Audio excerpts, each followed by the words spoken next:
کیا آپ جانتے ہیں کہ ایک وقت ایسا بھی تھا جب یورپ کے دل میں انسانوں کو جانوروں کی طرح پنجروں میں بند کر کے نمائش میں پیش کیا جاتا تھا؟ یہ کہانی ہے بیلجیم کے اس انسانی چڑیا گھر کی، جہاں بچے، عورتیں اور مرد صرف اس لیے قید کیے جاتے تھے کیونکہ ان کی رنگت سیاہ تھی۔ یہ تفریح نہیں، انسانیت کی تذلیل تھی۔ ونڈرز نیور سین کے معزز سامعین اکرام، السلام علیکم۔ جب ہم چڑیا گھروں کا تصور کرتے ہیں تو عموماً ہمارے ذہن میں جانوروں کی ایک دنیا آتی ہے، جہاں شیروں، ہاتھیوں، زرافوں اور دیگر جنگلی جانوروں کو پنجروں میں قید کر کے عوام کے لیے تفریح کا ذریعہ بنایا جاتا ہے۔ لیکن تاریخ کے کچھ سیاہ ابواب ایسے بھی ہیں جب انسانوں کو جانوروں کی طرح پنجروں میں بند کر کے دنیا کے سامنے نمائش کے لیے پیش کیا گیا۔ انہی صفات میں سے ایک شرمناک واقعہ بیلجیم کا انسانی چڑیا گھر بھی ہے، جہاں افریقی انسانوں کو بے رحمی سے قید کر کے عوامی تماشے کا حصہ بنایا گیا۔ یہ صرف ظلم نہیں تھا بلکہ انسانیت کے نام پر ایک سیاہ دھبا تھا، جسے آج بھی تاریخ کا سیاہ ترین لمحہ تصور کیا جاتا ہے۔ 19ویں اور 20ویں صدی کے اوائل میں یورپ میں استعماری طاقتیں افریقہ کے مختلف علاقوں پر قبضہ کر چکی تھیں۔ بیلجیم کے بادشاہ لیوپولڈ دوم نے افریقہ کے وسطی علاقے کانگو کو ذاتی کالونی بنا رکھا تھا، جس پر اس کا قبضہ ایک نجی کاروبار کی طرح تھا۔ اس قبضے کے دوران مقامی آبادی پر بدترین مظالم کیے گئے، جن میں غلامی، قتل عام، ہاتھ کاٹنے کی سزائیں اور خواتین و بچوں کی توہین شامل تھی۔ بادشاہ لیوپولڈ کو اپنی حکومت کے جواز کے لیے عوامی حمایت چاہیے تھی۔ اسی مقصد کے تحت اس نے 1897 میں بیلجیم کے شہر ٹرورن میں ایک عجائب گھر اور انسانی چڑیا گھر قائم کیا۔ معزز سامعین اکرام، 1897 میں بیلجیم میں بین الاقوامی نمائش منعقد کی گئی، جس کا مقصد بیلجیم کی طاقت اور ترقی کو دنیا کے سامنے پیش کرنا تھا۔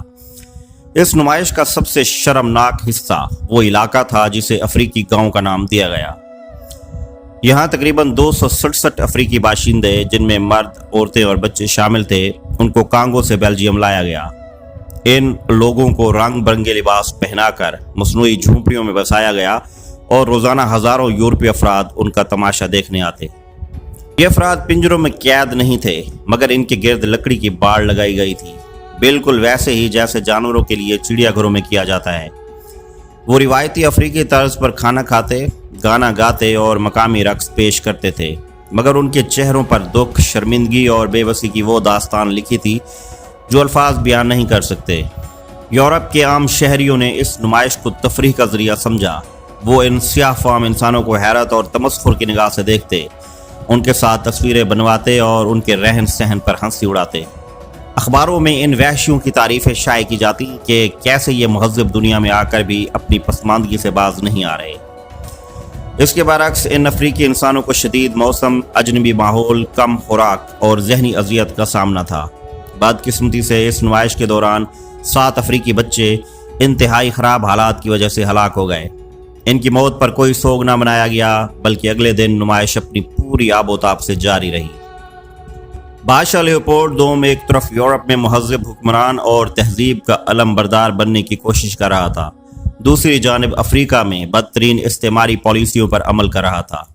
اس نے کانگو کے قدرتی وسائل، خاص طور پر ربڑ کی پیداوار کو بڑھانے کے لیے لاکھوں انسانوں کو غلام بنایا۔ جو کام نہ کر سکے ان کے ہاتھ کاٹ دیے گئے۔ اندازے کے مطابق لیوپولڈ کے دور میں 1 کروڑ کے قریب کانگولی باشندے قتل عام یا غلامی کا شکار بنے۔ انسانی چڑیا گھر اس ظلم کو خوبصورت طریقے سے عوام کے سامنے پیش کرنے کی کوشش تھی، تاکہ بیلجیم عوام اپنے بادشاہ کو ہیرو سمجھے، مگر اصل حقیقت بہت خوفناک تھی۔ یورپ کے دیگر ممالک نے اس انسانی چڑیا گھر پر کوئی خاص تنقید نہ کی، بلکہ اس طرح کی نمائشیں بعد میں فرانس، جرمنی، برطانیہ اور اٹلی میں بھی کی گئیں۔ انسانی چڑیا گھر در حقیقت یورپی استعماری ذہنیت کی عکاسی تھی، جہاں غیر یورپی نسلوں کو کمتر اور غیر مہذب سمجھا جاتا تھا۔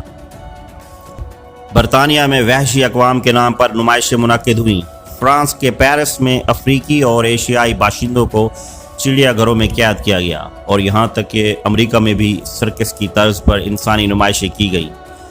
یہ انسانی چڑیا گھر صرف سیاہ فام افریقیوں کے خلاف نہیں تھا، بلکہ ایشیائی، آسٹریلوی، امریکی قبائلی باشندے اور دیگر اقوام بھی اس کا شکار بنی۔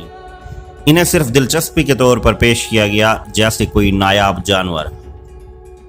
وقت کے ساتھ ساتھ انسانی حقوق کی تنظیموں، مورخین اور سیاہ فام رہنماؤں نے ان مظالم کے خلاف آواز اٹھانا شروع کی۔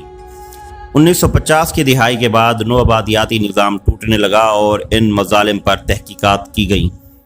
21ویں صدی میں بیلجیم اور دیگر یورپی اقوام کو اپنے ماضی کے ان جرائم پر سخت تنقید کا سامنا کرنا پڑا۔ بیلجیم میں کئی شہری تنظیموں اور اسکالرز نے مطالبہ کیا کہ لیوپولڈ دوم کے مجسمے کو گرا دیا جائے، کیونکہ وہ ایک قاتل اور غلام فروش تھا، نہ کہ کوئی ہیرو۔ افریقہ کے ملک ڈیموکریٹک ریپبلک آف کانگو نے بیلجیم سے باضابطہ معافی کا مطالبہ کیا۔